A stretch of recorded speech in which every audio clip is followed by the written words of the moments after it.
Hello everyone, welcome back to our channel. Today I'm going to tell you a very scary story about two individuals who experienced a very scary event when they went on camping. And make sure to like, share and subscribe if you like this story.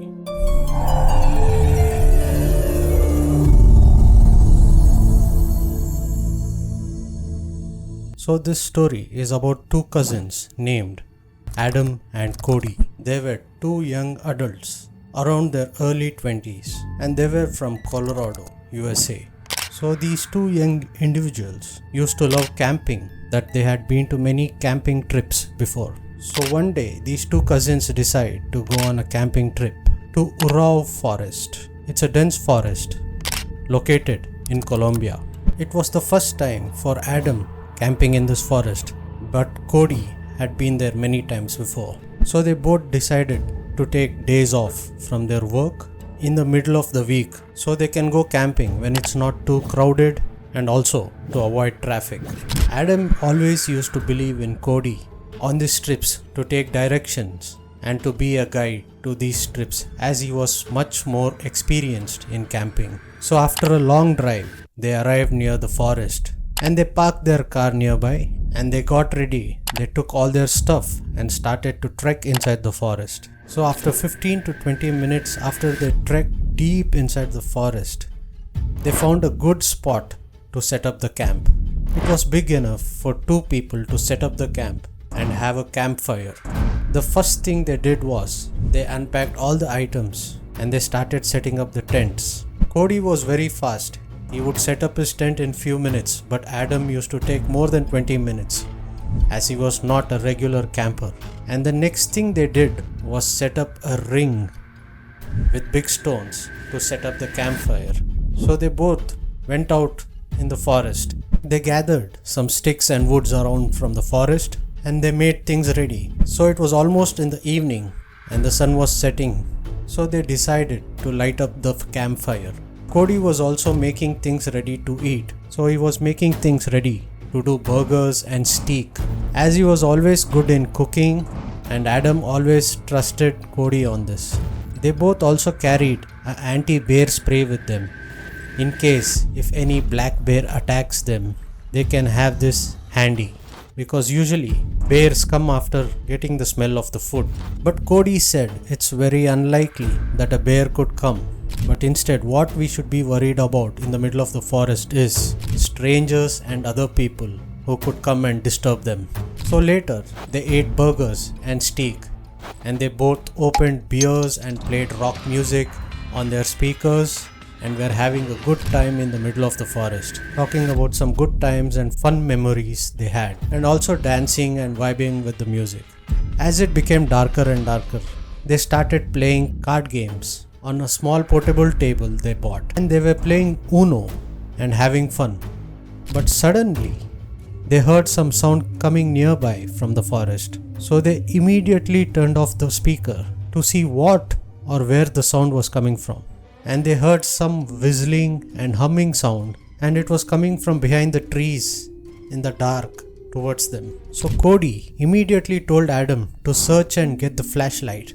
By the time Adam found the flashlight, the sounds had gone away. So Adam asked Cody if it's something that we have to be worried about. He said, yes, because it was very unusual for someone to be walking in the deep of the forest so late in the dark around our campsite. So both of them got a little scared about this, but after a while they went back and started to play Uno again. But this time they put the volume speaker very low. Suddenly, out of nowhere, a big stick fell in middle of their campsite and both of them jumped out and got very scared. But the stick didn't fall from any tree or something, but it was like someone threw the stick at them from the middle of the forest. So Cody started to shout and tell whoever is out there, stop messing with us, go get a life and fuck off. And they started to hear footsteps coming once again from the dark, and this time it was moving away from them. Adam said, let's pack up and go somewhere else and camp where it is safe. So he said, absolutely not. It's very dark. It's very dangerous. So Cody said, just keep the anti-bear spray that we have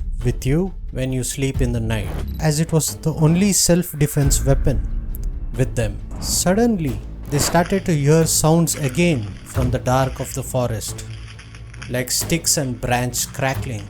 The sound didn't come like some animal was walking or something, but instead it sounded like some human was walking.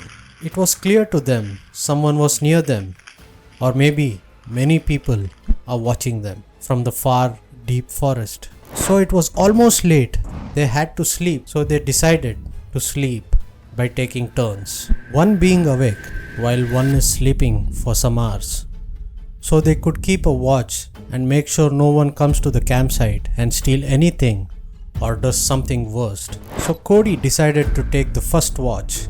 He said he will stay up and read his book. So Adam went inside the tent and went inside the sleeping bag to sleep.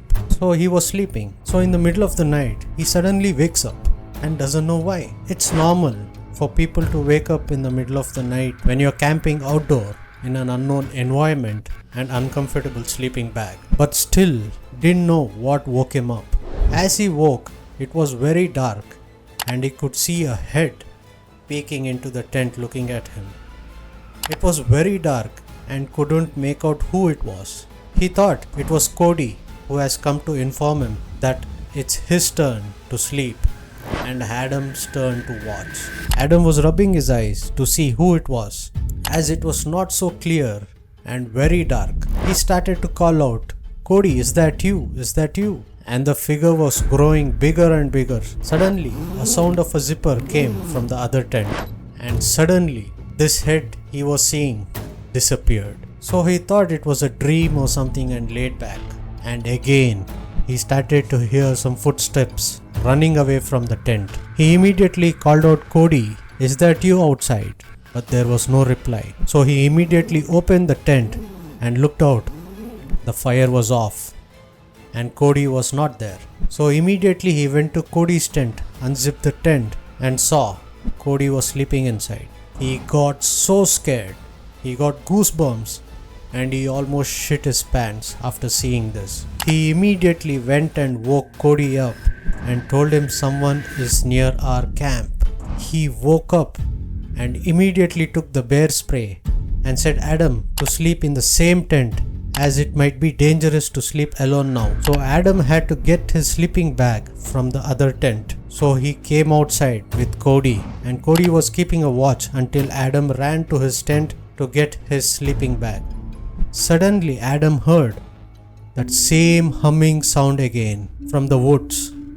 He immediately took the sleeping bag and came back and asked Cody if he could hear the same humming sound coming from there. He said yes. So they both immediately went into the tent, zipped it up and had the anti-bear spray with them. They were so scared at that time. After some time, Cody slept and Adam kept a watch for some hours. And it was so scary for him, and this 3 hours felt like a day for him. Later, Cody woke up and took his turn to watch, and Adam went to sleep for some hours. Later, Cody woke Adam up. It was almost early morning. They started to pack everything immediately, and by the time they finished packing up, there was plenty of light and they hiked back to their car. They could have drove somewhere else and have another night of camping, but both of them did not feel like doing it anymore. It was very scary and a haunting experience, and they both wanted to go back and be safe at home. It's been almost 6 years after the incident has happened, and Cody keeps asking Adam to join for another camping trip, but he always denied.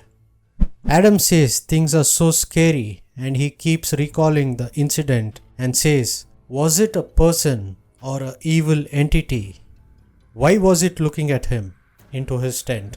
Adam was very disturbed about this, and since then he has never gone on a camping and may never go again. I hope you like this story. I'll meet you with another real story very soon. Until then, see you.